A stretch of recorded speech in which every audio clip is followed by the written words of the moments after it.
और दंगल में आज बहस नहीं होगी, आज दंगल में चिंता होगी उस बात को लेकर जिस पर पूरा देश चिंतित है, जिस पर पूरी दुनिया चिंतित है। जी हां, इस समय पूरी दुनिया कोरोना के खिलाफ दंगल कर रही है और आज हमारे साथ देश के 5 जाने माने डॉक्टर्स रहेंगे मौजूद, जो कोरोना को लेकर आपके मन में आने वाले हर सवाल का जवाब देंगे। तो जोरदार तालियों के साथ स्वागत कीजिए डॉक्टर्स के पैनल का, जिनका परिचय हम आपके साथ अभी करा देंगे और जो आपको बताएंगे कि अपने घर पर रहते हुए, अपनी आम जिंदगी जीते हुए, अपनी दिनचर्या को साथ साथ चलाते हुए आप कोरोना जैसे गंभीर वायरस से कैसे लड़ सकते हैं और कोरोना की आपको कितनी चिंता करने की जरूरत है या फिर उससे कितना डरने की जरूरत है।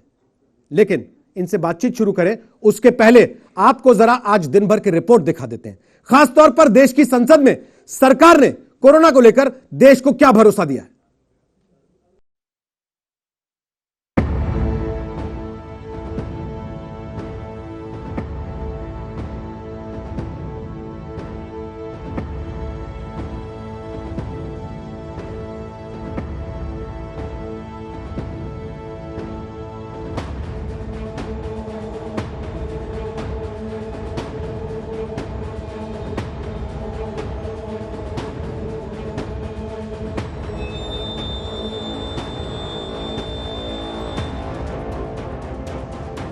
कोरोना ने भारत पर हमला कर दिया है तो अब डरना क्या, लड़ना है।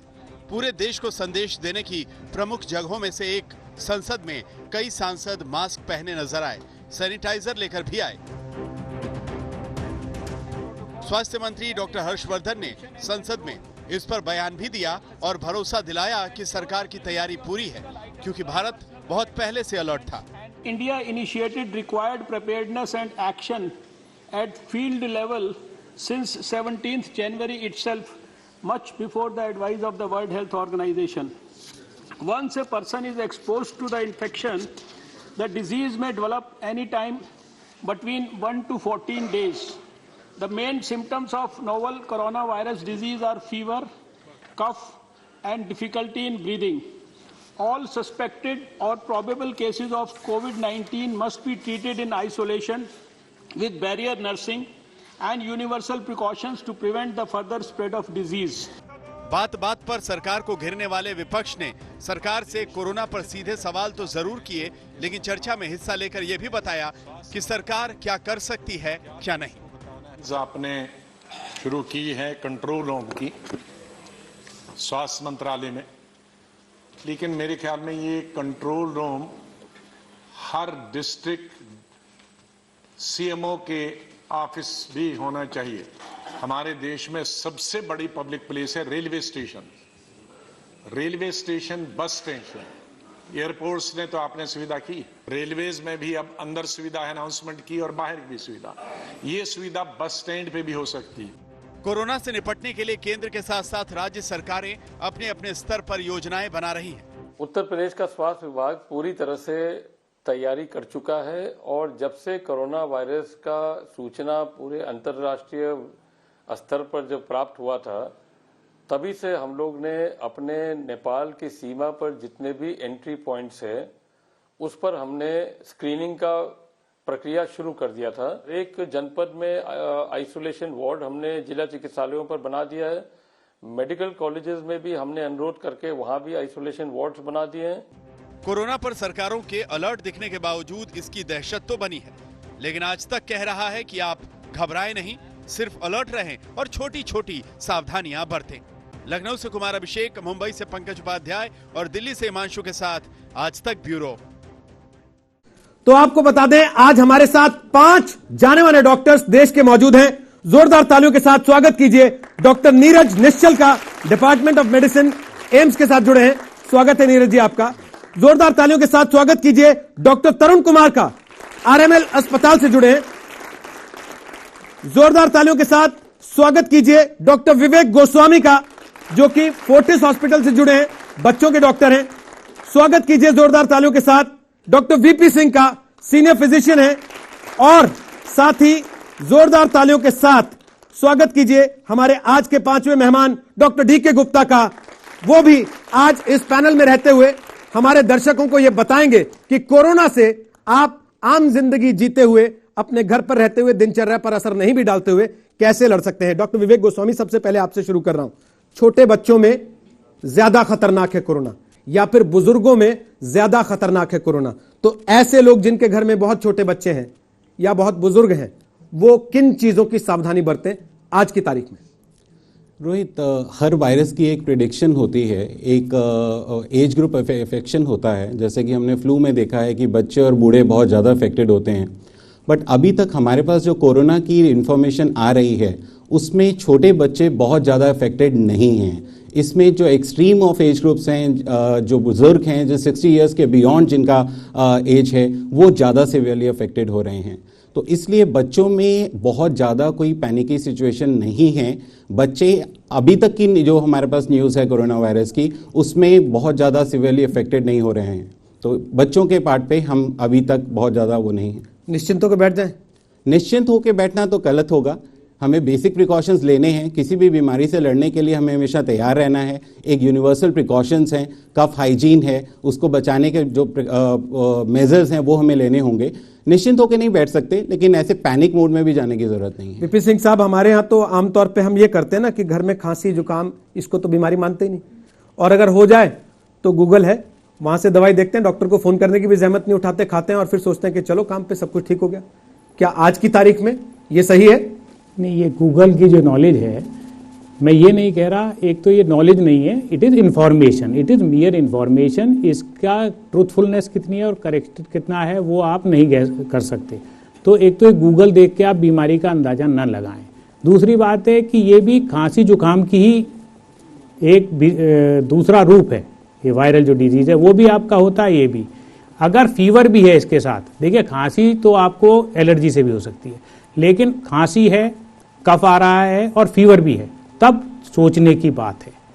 मैं ये नहीं कह रहा कि वो कोरोना वायरस है, लेकिन अगर इसका मतलब है कि आप न्यूमोनाइटिस की तरफ जा रहे हैं, और सिंपल न्यूमोनाइटिस भी बहुत खतरनाक होती है, और जैसे एज बढ़ती है या एज 7-8 साल से कम है तो इम्यून सिस्टम हमारा वीक होना शुरू हो जाता है, तो उनमें इनका इफेक्ट बहुत ज़्यादा खराब आता है। और ये जो न्यूज़ आ रही है ना आजकल की, अदरक का पानी पी लीजिए, ये पी लीजिए, मैं ये नहीं मना कर रहा कि आप मत पीजिए, पर इससे इम्यूनिटी ऐसे बढ़ने वाली नहीं है। इम्यूनिटी कोई ऐसी चीज़ नहीं है कि आज हल्दी आपने पी खाई और इम्यूनिटी कल से फर्स्ट क्लास हो गई, नहीं।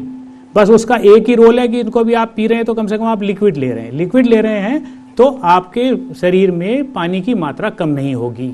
अगर किसी भी इन्फेक्शन में डिहाइड्रेशन हो जाए तो उसका इफेक्ट बहुत वर्स्ट होता है। तो इसका इतना रोल है। इसका मतलब हाइड्रेटेड कम से कम रखें अपने आप को लगातार। जी हाँ। अगर आपको कुछ ऐसे सिम्टम्स दिख रहे हैं तो नहीं, आप वैसे भी हर 1 घंटे बाद अगर 1 गिलास पानी पीते रहते हैं नॉर्मल सर्कमस्टांसेस में भी, तब भी बहुत अच्छा है, क्योंकि बॉडी की टोनिसिटी को मेंटेन रखता है। बूढ़े देर में होते हैं। डॉक्टर साहब, आप क्या कहेंगे? किन चीजों को देख के आदमी को चिंता हो कि कहीं कोरोना जैसी कोई चीज तो नहीं है, जब उसको डॉक्टर के पास तुरंत जाना चाहिए? देखिए, सबसे पहले आपने प्रोग्राम शुरू करते वक्त कहा कि आज हम चिंता करने के लिए इकट्ठा हुए हैं, तो मैं बहुत क्लियर कर रहा हूं, हम चिंता नहीं, चिंता दूर करने के लिए आज इकट्ठे हुए हैं। कोई भी बीमारी आती है तो हमें डेफिनेटली जिसके बारे में पता नहीं होता है तो एक मन में भय रहता है कि भाई क्या होगा। अगर आज आप कोरोना के बारे में किसी से बात कीजिए तो उसे यही लगता है कि अगर उसे कोरोना हो गया तो उसके लिए वो डेथ सेंटेंस है, जो कि ऐसा नहीं है। कोरोना और बाकी वायरस में अभी फर्क ये है कि जो बाकी वायरस से पहले से हमारे सर्कुलेशन में है, तो हमारे शरीर के अंदर एक इम्यूनिटी है। ये एक नया वेराइटी ऑफ वायरस है जिसकी इम्यूनिटी हमारी सोसाइटी के लोगों में अभी नहीं है।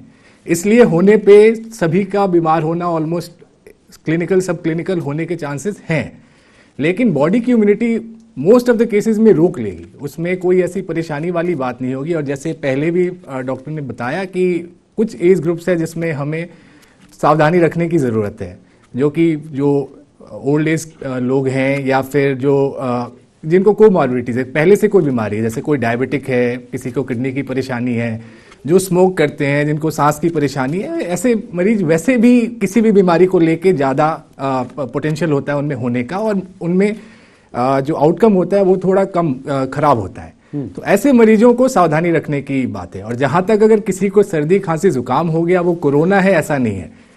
आप में रिस्क फैक्टर है या नहीं कि आप कोरोना से संक्रमित व्यक्ति के कांटेक्ट में आए या नहीं, ये जानना बहुत जरूरी है। अगर आप में से मैक्सिमम लोग ऐसे हैं जिनके अंदर मैं श्योरिटी के साथ कह सकता हूं कि कोरोना से संक्रमित व्यक्ति के कांटेक्ट में आने के चांसेस नेग्लिजिबल हैं। तो अगर अभी सर्दी खांसी जुकाम होता है तो वो कोरोना है ऐसा सोचना गलत होगा।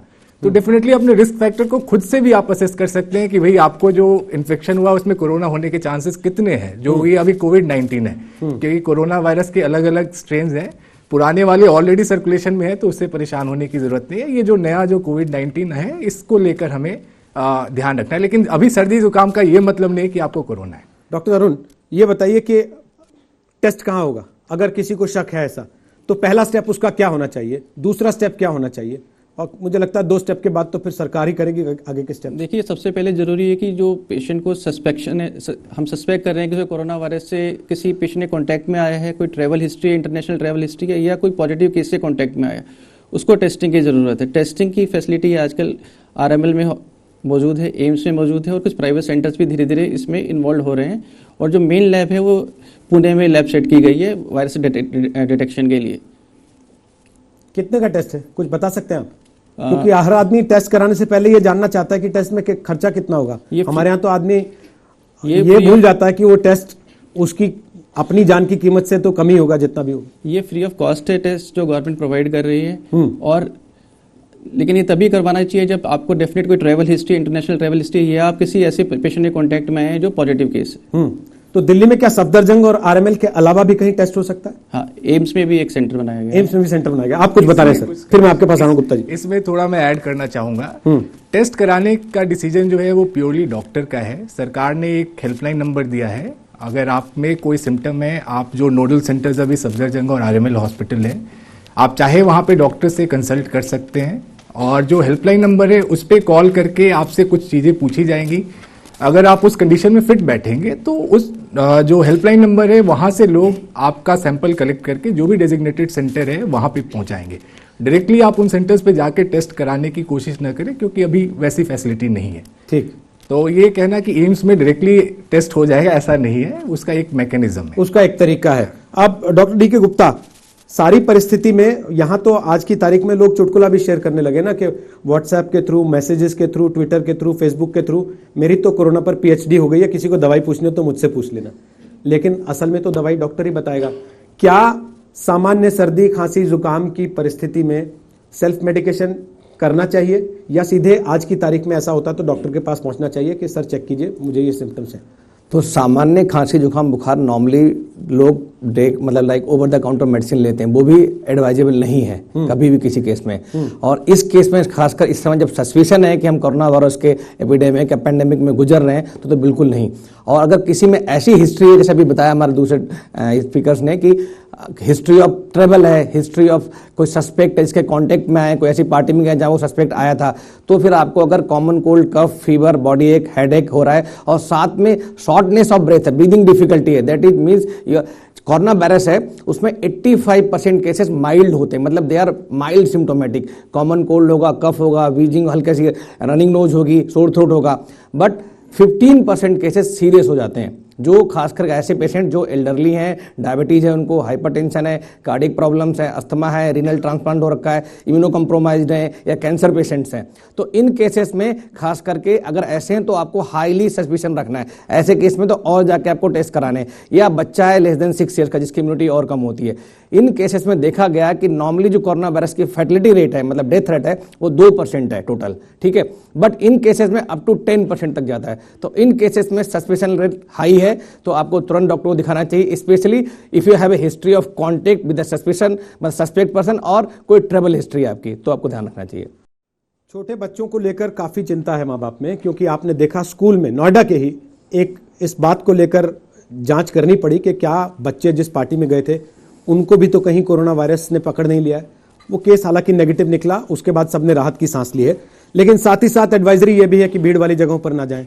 तो माँ बाप पूछ रहे हैं, भीड़ तो स्कूल में भी होती है, बच्चे जिस बस में बैठ के जाते हैं उसमें भी खेलते कूदते उछलते हुए जाते हैं, सब एक दूसरे से टकराते हैं, टच करते हैं, तो क्या स्कूल ना भेजे बच्चों को?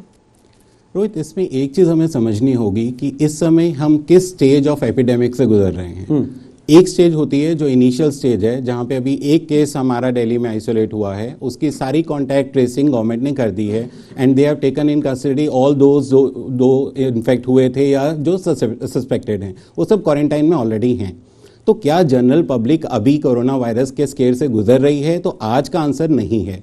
हाँ, हो सकता है कि कल को ये फैले और प्रॉब्ली हमें मेजर्स को बढ़ाना पड़े, बट आज की डेट में ये कहना कि हर एक कोई ससेप्टेबल है और उसके लिए स्कूल बंद कर दें या इधर ना जाएं उधर ना जाएं, वो गलत है। वो पैनिक सिचुएशन क्रिएट करना है। अगर कल को सिचुएशन चेंज होती है, कल को वायरस फैलता है, तो प्रॉबेबली वो स्ट्रिक्ट मेजर्स हमें लेने पड़ेंगे, बट आज की डेट में नहीं।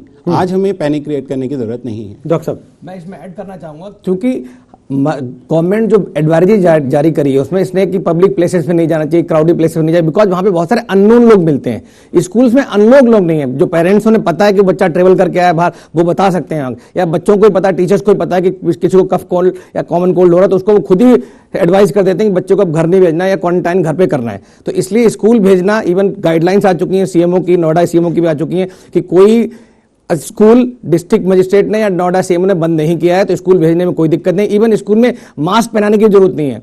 नॉर्मली एक बड़ा ट्रेंड चल रहा है कि मास्क गायब हो गए मार्केट से, तो मास्क पहनने की जरूरत नहीं। मास्क उन बच्चों को पहनना है, उन टीचर्स को पहनना है, या उन बंदों को, लोगों को पहनना है जिनको कॉमन कोल्ड, कफ, वायरल के सिम्टम्स आ रहे हैं, सो दैट वो किसी को और को ड्रॉपलेट इन्फेक्शन के थ्रू इन्फेक्ट ना करें। ठीक। और मास्क को भी हर 12 घंटे में चेंज करना होता है, या डॉक्टर्स जो हाई रिस्क है, जिनको बहुत सारे पेशेंट के कांटेक्ट में आना पड़ रहा है, तो उनको मास्क पहनना चाहिए। अदरवाइज मास्क शॉर्टेज हो जाएंगे, बाद में मिलेंगे भी नहीं आपको, जिनको जरूरत होगी उनको भी नहीं मिलेंगे। और सबसे इंपॉर्टेंट बात बताना चाहूंगा, 31 मार्च तक 5वीं तक के जितने भी स्कूल हैं उन सबको बंद रखा जाए। तो अब इसको फिर कैसे देखें? अगर दिल्ली की सरकार ये कह रही है कि साहब स्कूल बंद रख लो, बेहतर है, तो नोएडा में माँ बाप, गाजियाबाद में माँ बाप तो परेशान होंगे, फरीदाबाद, गुड़गांव वाले भी सोचेंगे इसमें हमारे बच्चों ने क्या अपराध किया। इसमें WHO की गाइडलाइन है। डॉक्टर साहब कुछ बोल रहे हैं, फिर आपके पास। बहुत गलत स्टेप है। ये मास हिस्टीरिया की स्थिति क्रिएट होती जा रही है और पैनिक बढ़ रहा है। देखिए, जो नॉन कम्युनिटी है, जैसे भी डॉक्टर साहब ने बताया, हमें स्कूल में मालूम है, मैं क्लास 6 में पढ़ता हूँ कि मेरे साथ ये 40 बच्चे हैं। करना क्या चाहिए उनमें कि उन जो बच्चे को जुकाम खांसी हो, तो ये उसकी पेरेंट की ड्यूटी है कि उसको स्कूल ना भेजे, उसको पहले डॉक्टर को दिखाए, डॉक्टर से क्लियरेंस ले, तब भेजे, और स्कूल में बकायदा सर्टिफिकेट दे, जिससे बच्चों में पैनिक ना हो। अननोन कम्युनिटी में जब आप मूव करते हैं, कि जैसे आप जो है मॉल में जा रहे हैं या मेट्रो में जा रहे हैं या किसी मेले में या रैली में, वहां पे इन्फेक्शन के चांस ज्यादा होंगे। ये स्कूल बंद करना तो बिल्कुल बेकार है, और बेकार में बर्डन बढ़ाएगा पेरेंट्स पे। जो वर्किंग पेरेंट्स हैं, उसके बच्चे अगर घर बैठे हैं तो उसका वो कहाँ से जा पाएगा ऑफिस। तो इसका इस तरह, तो एक तो आपने वॉलंटरीली बंद कर दिया स्कूल, और ऑफिस इनवॉलंटरीली कर दिया। ठीक बात। तो आपको इकोनॉमी को भी मार रहे हैं और बच्चे को डिस्टर्ब। डॉक्टर गोस्वामी को ऐड कर रहे हैं, उसके बाद आपके पास आ रहा हूं सर, मास्क का जो सवाल उन्होंने उठाया उसको लेकर बोलिए। There is something known as responsible behaviour. अगर आपके पास कोई पैनिक सिचुएशन है, आपको उसको रिस्पांसिबली फेस करना है। अब इस केस में रिस्पांसिबल बिहेवियर क्या है कि अगर आप बीमार हैं तो आप बाहर ना निकलें। जो मतलब क्लोज स्पेस है, जैसे पिक्चर हॉल्स हैं, अगर आप वो अवॉइड करते हैं समझ में आता है, बट स्कूल बंद करना is not required. And third and most important thing is the basic hygiene that everyone has to observe. लोगों को कफ हाइजीन की नॉलेज नहीं है। वो या तो सीधा खांस रहे हैं या खांसते हैं, हाथ पे खांसते हैं और वो हाथ हर जगह टच करते हैं। तो ये बेसिक हाइजीन का ही नॉलेज लोगों में नहीं है। तो बेसिक हाइजीन क्या हो? अगर आपको खांसी करना है, अगर आप उसको अपने एल्बो पे कफ करते हैं, तो एटलीस्ट आपके जो जर्म्स है वो यहाँ डिपॉजिट हुए और बाद में आप इस कपड़े को चेंज कर लेंगे, वो जर्म्स आपका एनवायरनमेंट में डिस्पर्स नहीं हुआ। लेकिन अगर सीधा खांस रहे हैं या अपने हाथ पे खांस के इधर उधर कर रहे हैं, तो आप बीमारी को फैला रहे हैं। तो basic personal hygiene, then hand washing. अगर आप फ्रीक्वेंट हैंड वॉशिंग कर रहे हैं तो जो मोड ऑफ ट्रांसमिशन है आपने उसको कट कर दिया। कोरोना वायरस के साथ अच्छी चीज ये है कि ये बहुत देर तक हवा में सस्पेंड नहीं रहता है, तो खाली हवा को ब्रीथ करने से आप बीमार नहीं होंगे। बीमार आप तभी होंगे जब आप किसी इन्फेक्टेड पर्सन के कॉन्टैक्ट में आएंगे। तो अगर इन्फेक्टेड पर्सन रिस्पॉन्सिबल हो जाए और एक बेसिक प्रिकॉशन रखे, तो वी कैन कंट्रोल दैट। हाथ धोना बेहतर है या फिर सैनिटाइजर जेब में लेके घूमना बेहतर है? सैनिटाइजर की दुकानों पे लाइनें लगने लग गई हैं, अगर आपको जानकारी ना हो तो बता रहा हूं। और वहां पे वो लोग कह रहे हैं कि साहब अल्कोहल इतने % वाला ही सैनिटाइजर दे दो, जिसके लिए फिर अब थोड़ी देर में हो सकता है जैसे प्याज की कालाबाजारी होने लगती है, मास्क की कालाबाजारी हो रही है ऑलरेडी, सैनिटाइजर की भी होने लगे। तो हाथ धोना बेहतर है या सैनिटाइज करना? और दूसरा, हाथ धोएं तो कैसे धोएं, वो तरीका कुछ विशेष है? तो ये बहुत ही ज़रूरी चीज़ है, क्योंकि लोगों में ये एक मिथ बैठ गया है कि सिर्फ हैंड सैनिटाइजर ही इसका आंसर है, जबकि ये काम सिर्फ आप एक नॉर्मल साबुन और पानी से अगर 20 सेकंड तक अगर ढंग से हाथ धोएं तो इक्वली इफेक्टिव, इनफैक्ट वो बेटर है, क्योंकि सैनिटाइजर एक बार 2 बार यूज करने के बाद उसका इफेक्ट वैसा नहीं रहेगा। उसके लेयर के ऊपर भी जर्म्स जो है वो सेटल कर सकते हैं और फैल सकते हैं। ठीक। तो ये कि हैंड सैनिटाइजर होना जरूरी है, उसके बिना काम नहीं चलेगा, ऐसा नहीं है। हैंड सैनिटाइजर एक इमरजेंसी चीज है कि जिसे बाई चांस कभी ऐसे सिचुएशन में आप आए कि हाथ धोने के लिए साबुन पानी नहीं है, तो उस सेकंड के लिए आप यूज कर सकते हैं। लेकिन ये रूटीन प्रैक्टिस की हैंड सैनिटाइजर के बिना काम नहीं चलेगा, ये एक मिथ है। तो साबुन पानी से 20 से 25 सेकंड तक अगर आप हाथ धोते हैं तो सबसे अच्छा तरीका वही है। उसके अलावा लोग ये मास्क के पीछे बिल्कुल साइक्ड आउट हो रखे कि भाई मास्क नहीं मिल रहा है, मास्क नहीं मिल रहा है। हाँ। पहले भी स्पीकर्स ने बताया कि भाई मास्क की रिक्वायरमेंट बहुत सिलेक्टेड लोगों को है, और मास्क की क्वालिटी, सिंस ये वायरस का साइज थोड़ा बड़ा है, इसलिए वो N95 के पीछे भागने की भी जरूरत नहीं है। सिंपल जो सर्जिकल मास्क आता है that can be used and specifically for those who have symptoms, जो जिनको ऑलरेडी सिम्टम कुछ है, सर्दी खांसी जुकाम है, तो उस मास्क का पर्पस है कि वो खांस के बाकियों को ना फैलाए, इस पर्पस से। तो इसलिए अगर आप ये सोच रहे हैं मास्क पहन के आप पब्लिक में जा रहे हैं, आप बच जा रहे हैं, ऐसा नहीं है। और दूसरी बात ये, जैसे कि आप कोई भी चीज को टच करके अगर फेस को टच करते हैं, that is the risk factor. तो वो बेसिकली अगर आप मास्क भी पहने, आपको नाक में उंगली करने की आदत है, मुंह में हाथ ले जाने की आदत है, मास्क क्या करेगा? कुछ नहीं करेगा। तो hand hygiene should be the answer for cutting down this prospective epidemic. अगर ये हाइजीन आप ठीक करते हैं, कफ एटिक्वेट्स ठीक रखते हैं, तो मास्क की भी जरूरत नहीं है और इस एपिडेमिक को रोका जा सकता है। पर अपने यहाँ तो डॉक्टर साहब लोग हैप दिखने के लिए वो मास्क के साथ डीपी लगाना चाहते हैं व्हाट्सएप पे कि भाई देखो हमने भी मास्क लिया है और ये कंपनी का लिया है। रोहित जी, एक चीज मास्क के बारे में मैं और बतला रहा हूँ। मास्क लगा लिया, हाँ। उसके बाद क्या होता है, कोल्ड ड्रिंक पी रहे हैं, मास्क नीचे किया, कोल्ड ड्रिंक पी ली, फिर वो ऊपर लगा लिया, हाँ। वो खत्म हो गया उसका यूज वहीं। It should stick there. Once you have removed the mask you can't reuse it. तो कितने लोग हैं वो सोचते हैं एक वो खरीद लिया, एक मास्क उसको लगा के अपना घूमते रहते हैं, फिर उसे रात को टांग देते हैं, फिर सुबह लगा के चल। आदमी 500 रुपए का खरीद रहा है तो कुछ दिन तो चाहेगा कि निकालूं। नहीं, आप रोहित जी मत खरीदो, इसमें बेकार। इसमें एक चीज ऐड करना चाहूंगा जी कि मास्क जो है, अगर आप इनर साइड को अगर अफेक्ट नहीं कर रहे हैं तो आप इसको मल्टी टाइम्स यूज कर सकते हैं, ऐसा नहीं है। वो जो प्रिकॉशन जो है, अगर मैं एज ए डॉक्टर अगर हाई रिस्क पेशेंट के साथ हूं तो डेफिनेटली वो अग्री करते हैं कि भाई एक बार निकाल लिया तो using it may be difficult for me. ठीक है। लेकिन कॉमन लोग अगर मास्क के इनर साइड को अगर अफेक्ट नहीं कर रहे हैं तो that can be used in case. Anyway mask is not required, लेकिन अगर आपको जरूरत लगी कभी तो अनटिल के अंदर का लेयर आपने सॉइल नहीं किया है तो इट कैन बी यूज्ड। मैं उसी पॉइंट पे आ रहा था डॉक्टर साहब। जब आप ब्रीथ करते हैं या आपका सलाइवा वो मास्क से जरूर टच होगा और आपका सॉइलिंग बाहर तक जाएगा। तो इसलिए एक बार अगर मास्क को उतार दें, उसके बाद पहले तो उसकी उतनी, मैं मानता हूं चलो एक बात की कंप्लीटली बेकार नहीं हुआ, पर उसकी उतनी एफिकेसी रहेगी नहीं। मास्क जरूरत की चीज है, उसको जरूरत की रहने दे, फैशन की ना बने। आप बोलिए डॉक्टर साहब, फिर हम लोगों से सवाल लेते हैं। आपका जरा इनसे भी पूछे इनके मन में क्या सवाल। आपका क्वेश्चन था, शायद उसका आंसर नहीं आया अभी, कि कितना अल्कोहल जो हम सैनिटाइजर यूज कर रहे हैं उसमें कितना परसेंटेज बेस्ड होना चाहिए। जी। अल्कोहल कंटेंट का 60 से 70% होना चाहिए। और डॉक्टर ने बिल्कुल ठीक कहा है कि hand washing is better than like alcohol sanitisers है, जो भी सैनिटाइजर्स हैं। बिकॉज अगर आपके पास हैंड वॉशिंग का फैसिलिटी अवेलेबल नहीं है वहां पे, तभी आपको हैंड सैनिटाइजर यूज करना है। और हैंड वॉशिंग के 6 स्टेप्स हैं, वो सबको पता होने चाहिए। आई थिंक अगर वो आप हमेशा वैसे भी यूज करते हो तो भी बहुत सारे कॉमन जो इन्फेक्शन हैं, जो ड्रॉपलेट इन्फेक्शन है, बटरबॉर्न इन्फेक्शन, वो बचे जा सकते हैं। कि आपको पहले आपको दोनों पाम्स को रब करना है, फिर बैक ऑफ पाम को रब करना है, फिर फिंगर्स के बीच को साफ करना है आपको, फिर आपको थंब अपना क्लीन करना है पूरा, दोनों तरफ के थंब क्लीन, और प्लस जो आपके नेल्स हैं इनको साफ करना है दोनों तरफ, और उसके बाद रिस्ट को साफ करना है। और 20-25 सेकंड तक करेंगे तो आपके हर तरह के जर्म्स, बैक्टीरिया, वायरल सारे डिस्ट्रॉय हो जाएंगे और there will be no chance of getting infection from your surface, और कहीं और से चांसेस खत्म हो जाएंगे। बिल्कुल। ये भी बता दीजिए डॉक्टर साहब कि उसमें अल्कोहल है तो केवल हाथ पे लगाने के लिए, ये नहीं है कि मुंह में डाल लिया तो वो बाकी वाला काम भी करेगा। बिल्कुल सही बात है। तो नहीं, अभी तो चल रहा है व्हाट्सएप यूनिवर्सिटी पे कि अल्कोहल के 2 पैक लगाओ और कोरोना को भगाओ। जी, तो वही सवाल था एक्चुअली मेरा। तो बिल्कुल मैं बता रहा हूं, बल्कि अल्कोहल और स्मोक अवॉइड करना है अगर जो लोग ले रहे हैं, बिकॉज अल्कोहल और स्मोक आपका इम्यूनिटी को डिक्रीज करते हैं टेम्परली, और you will be more prone to get the infection. तो अगर आप अल्कोहलिक हैं तो अभी आपको अल्कोहल नहीं लेना है, स्मोकिंग नहीं करनी है। अगर आप ऑलरेडी लिवर डिजीज है या इससे लिवर डिजीज के चांसेस बढ़ जाते हैं, बिकॉज लिवर किडनी आपकी इम्यूनिटी के लिए बहुत इंपॉर्टेंट है। अगर नहीं है तो आपको चांसेस है कि कोरोना इन्फेक्शन हो जाएगा। डॉक्टर साहब कुछ बता रहे हैं, फिर यहाँ से सवाल लेते हैं। आप हाथ खड़े कीजिए, किस किस के सवाल है। अगर सैनिटाइजर न मिले तो अल्कोहल को आप लगा सकते हैं। बिल्कुल, that will help up to सब 100%। यस, ठीक। और उसमें अगर आप 60% वाली वोदका या उसका बकाडी 80% आती है, आई एम नॉट जोकिंग, अगर शॉर्टेज हो जाए आप उसको लीजिए और एलोवेरा में उसको मिला लीजिए और लगा लीजिए, आपका सैनिटाइजर बन गया। परेशान होने की जरूरत नहीं। ठीक, यानी कि रामदेव जी का इलाज भी और किंगफिशर वालों का इलाज भी एक साथ ले लें। आप बोलिए क्या सवाल है आपका, फटाफट से। सर, बाकी सारे लोग बोल रहे हैं कि आप अल्कोहल यूज कीजिए, आप गोमूत्र यूज कीजिए। असम की एक एमएलए ने बयान दिया था कि आप अल्कोहल और गोमूत्र पिएंगे तो कोरोना वायरस चला जाएगा। आपका क्या बयान है इस पे, क्या बोलिए सर, बीच में बहुत देर से आप वेट कर रहे हैं। गौमूत्र से इलाज हो सकता है क्या, बोलिए।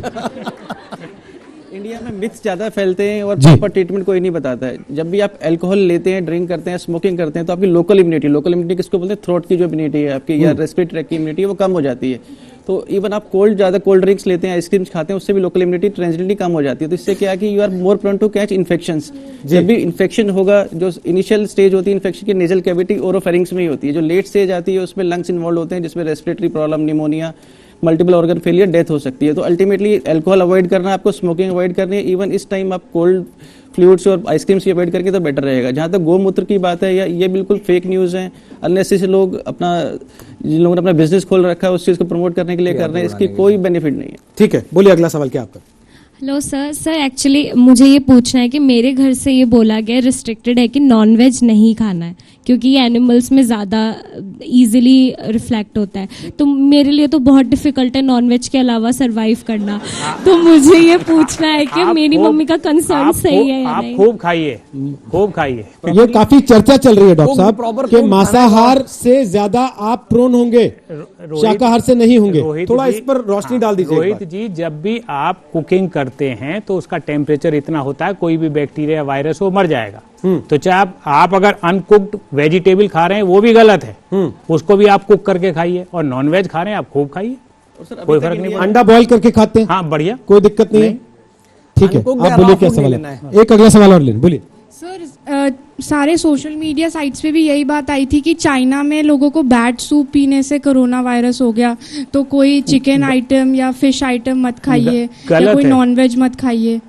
गलत है, बताइए डॉक्टर साहब। गलत है। अगर वो बैट को उन्होंने उबाल के बनाया होगा तो हो ही नहीं सकता। बैट एक कैरियर है, बैट कैरियर है, रेजर्वायर है इसका। लेकिन अगर उसे बॉयल कर दिया तो फिर नहीं होगा। ठीक है, आप कुछ कह रहे थे, बोलिए। हाँ, एक्चुअली जो कोरोना वायरस है जो फैलता है वो मैमल्स के थ्रू फैलता है, और एनिमल मतलब मींस एनिमल्स जो हैं, तो animals they are the reservoir only. उसके बाहर आजकल ह्यूमन टू ह्यूमन ट्रांसमिशन देखा जा रहा है। तो अगर आप एनिमल मीट ले रहे हैं और फुल्ली बॉइल्ड है, कुक्ड है, तो चांसेस बिल्कुल नहीं है। अगर चाइना में क्या है आपको पता नहीं, वहाँ कल्चर ऐसा है, वहाँ कल्चर है कि वो लोग बहुत सारा अनकुक्ड लाइव एनिमल्स खा लेते हैं। तो अगर वो खा रहे हैं तो उससे चांसेस ज्यादा थे, उससे कोरोना वायरस फैलने के ज्यादा चांसेस। डॉक्टर गोस्वामी, बहुत सारे पेरेंट्स में इस बात को लेकर भी आशंका आ गई है कि घर में उन्होंने पालतू रखा है जानवर, कोई कुत्ता रखा है, बिल्ली रखी है, घर में छोटे बच्चे हैं या बुजुर्ग हैं, तो उनके मन में ये आ रहा है कि कहीं इसकी वजह से मेरे परिवार में तो वायरस नहीं आ जाएगा। इसमें कितनी हकीकत? अगेन मैं वही चीज बेसिक्स पे फिर से आना चाहूंगा कि ultimately the corona virus has to come to their house and to the dog, then only it can spread to the other people.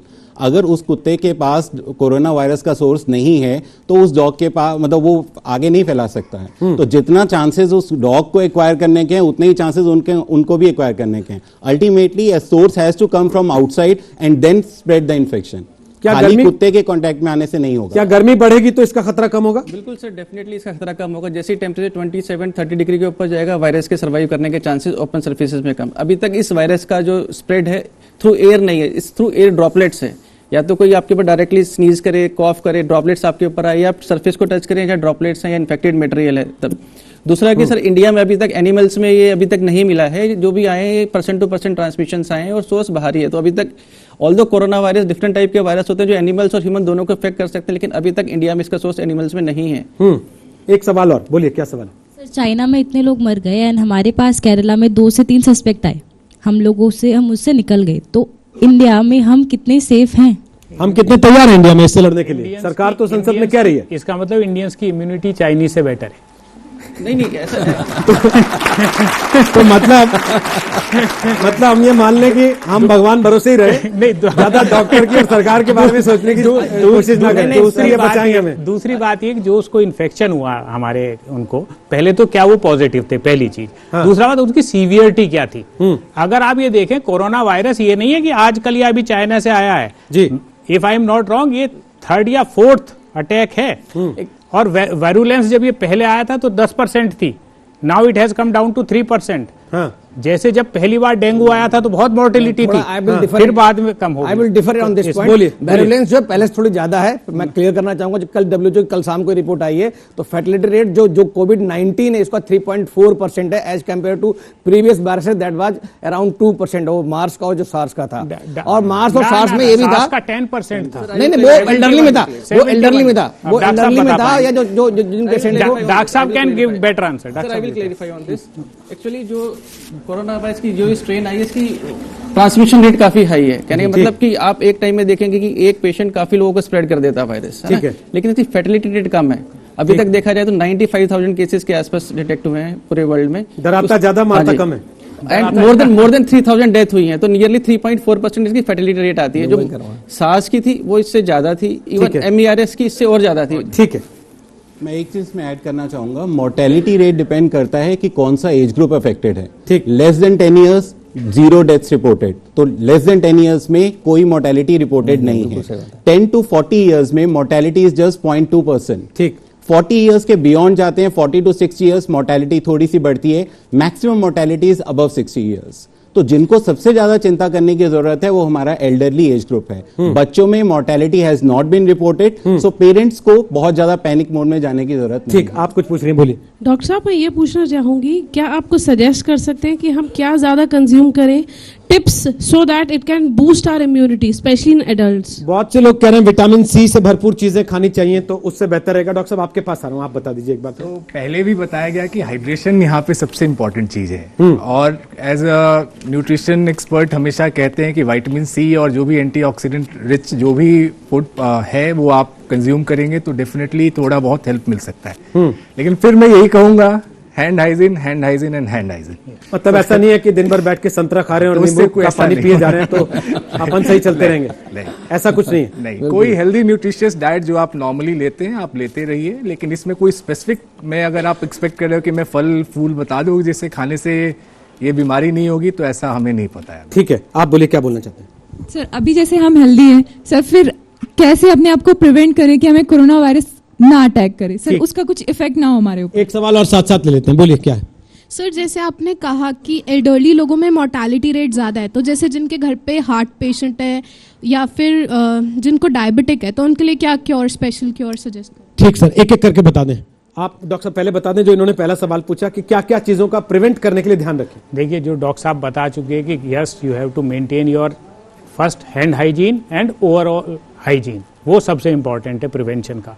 Mask वगैरह का बड़ा लिमिटेड रोल है, पैनिकी होने की जरूरत नहीं है। जो एल्डरली हैं या कोमॉर्बिडिटी, वो भी डॉक्टर साहब बता चुके हैं कि अगर किसी और डिजीज से आप ग्रसित हैं, हार्ट डिजीज है, डायबिटीज है, तो आपको ज़्यादा चांस है कि ये आपको में ज़्यादा हार्म करेगा। ये नहीं है कि एक हेल्दी को ये नहीं करेगा। इनफैक्ट मान लीजिए घर में 2 आदमी हैं, एक को एक बीमारी है और एक को बीमारी नहीं है, सेम एज ग्रुप है, तो जिनको बीमारी है उनको ज़्यादा चांस है दिक्कत का, और जो हेल्दी है उसको कम है। प्राणायाम कराएं बुजुर्गों को, कराएं। बताइए डॉक्टर साहब। वो अच्छी स्लीप लें, बेड रेस्ट करें अगर उनको कॉमन कोल्ड कफ हो रखा है, और अगर उनको स्पेशली उनको क्राउडेड प्लेस पे, मॉल्स पे नहीं जाना चाहिए। कफिंग स्नीजिंग कर रहे हैं घर में कोई है तो वो सारे प्रिकॉशन जो हैंड कर्चीफ यूज करना है या एल्बो यूज करनी है उनको डस्टबिन में डालना है। बेड फ्लूइड खूब सारे इंटेक्स रख लें। ऑक्सीडेंट्स, एंटीऑक्सीडेंट जैसे विटामिन सी है, फ्रेश फ्रूट्स हैं जिनमें अच्छी मात्रा विटामिन ई वगैरह की, वो सब लें। ठीक, बोलिए अगला सवाल क्या है। Sir, as we all know that coronavirus is such a curse to this world, so how long should we see this disease as the headline of our nation? कब तक लगता है डॉक्टर साहब आपको कि ये झेलना पड़ेगा, कब तक चलेगा? गर्मी आने तक, क्योंकि कुछ लोग ये कह रहे हैं कि जब टेम्परेचर 40 डिग्री हो जाएगा तो अपने आप ठीक होने लगेगा। Raising of awareness versus raising alarm. तो यहाँ पे ये पर्पस हमारा रेजिंग अवेयरनेस होना चाहिए, न कि अलार्म। तो कोई भी वायरस का अपना सेल्फ लाइफ होता है। उसके बाद जैसे मैंने कहा कि जैसे इम्यूनिटी डेवलप हो जाएगी सोसाइटी के भीतर, ये बीमारी अपने आप एक नॉर्मल कफ एंड कोल्ड, जो अभी नॉर्मल कफ एंड कोल्ड होता है वो भी जब पहली बार आया था तो ऐसे ही फॉर्म में आया था। तो ये एक नेचुरल इवोल्यूशन है, नेचर का एक तरीका है नई नई चीजें देने का, और उस पर ह्यूमन रेस हमेशा विक्ट्री होते रहा है और आगे भी होते रहेगा। ऐसे बैक्टीरिया वायरस आगे भी आएंगे। पहले भी आते रहे हैं, आगे भी आएंगे, तो इससे परेशान होने की जरूरत नहीं है, अपने आप ठीक होगा। बोलिए क्या सवाल है? नमस्कार सर, जैसे सर ने कहा कि सबसे बेस्ट है कि हैंड हाइजीन। मान लीजिए मेरे परिवार में 10 लोग हैं, तो क्या मैं एक ही साबुन से सभी 10 लोग हाथ धो सकते हैं या अलग अलग साबुन हमें यूज करना पड़ेगा? बिल्कुल एक ही धो सकते हैं। चल रहा है कि सर ये भी चल रहा है ना कि अलग अलग सोप से आप धोएं तो वो साबुन एक होना चाहिए, टॉवल सबके अलग अलग होने चाहिए। टॉवल अलग अलग होने चाहिए, साबुन एक, टॉवल अलग। आइडियली तो टॉवल से पूछना नहीं चाहिए जी। आप धोने के बाद हाथ को ऐसे रखें जैसे सर्जन रखता है। जी, जी। लेट देम जी dry by their own. Okay okay, कहीं रब ना करें। जी जी। क्योंकि मान लीजिए कि अगर टॉवल प्रॉपरली नहीं धुला है तो फिर कोई धोने का हाथ फायदा हुआ नहीं। तो ऐसे रखें जब तक सूख जाए। ठीक है। यानी कि ना साबुन कंपनी के दबाव में आना, ना तौलिया बनाने वाली कंपनी के दबाव में आना कि 10 लोग हैं तो 10 के लिए अलग अलग खरीद के ले आओ साबुन भी, और 10 के लिए अलग अलग ले आओ टॉवल भी। बोलिए क्या आपका सवाल क्या है? सर जैसे आपने कहा कोई भी डिजीज से कोई भी ग्रस्त है तो उनको ज़्यादा चांसेस हैं। मान लीजिए वो कोई भी उस चीज़ के लिए मेडिसिन यूज़ कर रहा है, कुछ भी है, तो हमें डॉक्टर से कंसल्ट करना चाहिए या फिर मतलब उन्हीं मेडिसिन को पहले यूज़ करते हैं या फिर कुछ कंसल्ट करके पूछना चाहिए कि चेंजेस करने हैं या नहीं करने? नहीं, वो कंटिन्यू कर सकते हैं, वही मेडिसिन कंटिन्यू कर सकते हैं, चेंज करने की जरूरत नहीं है। लेकिन अगर फ्लू के सिम्टम आए तब आप जरूर डॉक्टर से कंसल्ट। जब तक कोई तनाव वाला ऐसा आपको आशंका दिखाई ना दे। बोलिए क्या सवाल है आपका? सर जैसे कुछ लोग कह रहे हैं कि कोरोना बहुत खतरा है और कुछ लोग कह रहे हैं कि एक नॉर्मल सर्दी जुकाम जैसा है, तो क्या इस बात में किस चीज सच्चाई है और सही चीज मिलता जुलता एक सवाल है मेरा। दोनों बात ठीक है सर। एक सवाल और है सर इनका, बोलिए। जैसे सर ने कहा कि इंडिया में लोगों ने कोरोना पे पीएचडी कर चुका है, तो इंडिया में लोगों ने एक चीज पे और पीएचडी कर चुका है, घरेलू नुस्खा और आयुर्वेद पे, तो क्या इसमें भी इसका कोई इलाज संभव है या नहीं? घरेलू नुस्खे से इलाज संभव है क्या सर? बताइए। पहला क्वेश्चन का आंसर दूं? हाँ जी। तो कोरोना खतरा इसलिए नहीं है बिकॉज इसके सिम्टम 85% माइल्ड डिजीज है, मतलब अपने आप आएगी, 7-8 दिन में ठीक हो जाएगी।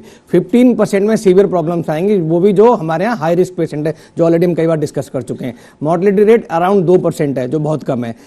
जो खतरा है क्यों?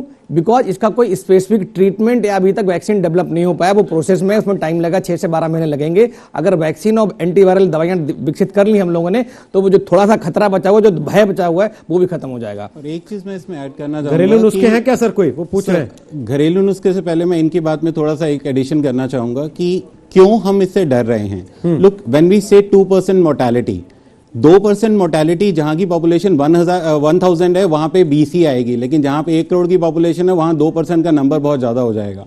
तो अगर इंडिया में ये चीज फैलती है तो हमारी पॉपुलेशन की वजह से ही एक बहुत बड़ा नंबर क्रिएट हो जाएगा। तो हमें उसको रोकना है, हमें उसको माइल्ड कह के निग्लेक्ट नहीं करना है। तो we have to keep our sleeves up to fight this disease off. जहां तक घरेलू नुस्खे हैं, देखिए नया वायरस है, अभी तो पूरा वायरस का हिस्ट्री भी पूरी वो नहीं निकल के बाहर आई है, ट्रीटमेंट तो बहुत दूर की बात है। तो जितने भी लोग कहते हैं कि ये खाने से ये हो जाएगा या ये खाने से ये हो जाएगा, they are only speculations. As of now there is no scientific treatment available for this disease. मैं एक अगला सवाल लूं, उससे पहले 2 सवाल मेरे मन में और हैं। बहुत से लोग कह रहे हैं कि भाई जो लोग नाले के पानी से धुली हुई प्लेट में खड़े होकर गोलगप्पे खा लेते हैं, दिन में 500 बार जिस तेल में समोसे तले जाते हैं, उस समोसे को भी आराम से हजम कर जाते हैं, कोरोना वायरस उनका क्या बिगाड़ लेगा? आप सही कह रहे हैं। देखिए जहां तक अभी इम्यूनिटी, आपने कहा इम्यूनिटी ज्यादा है भारतीयों की, क्या इसको ऐसे देखें? बिल्कुल, इसलिए कि हमारा जो डिजीजेस से एक्सपोजर है वो बहुत ज्यादा है।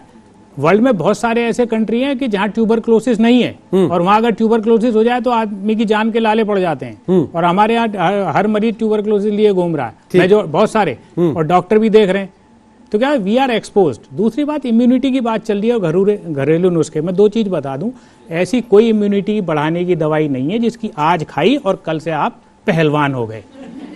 Immunity is a long process.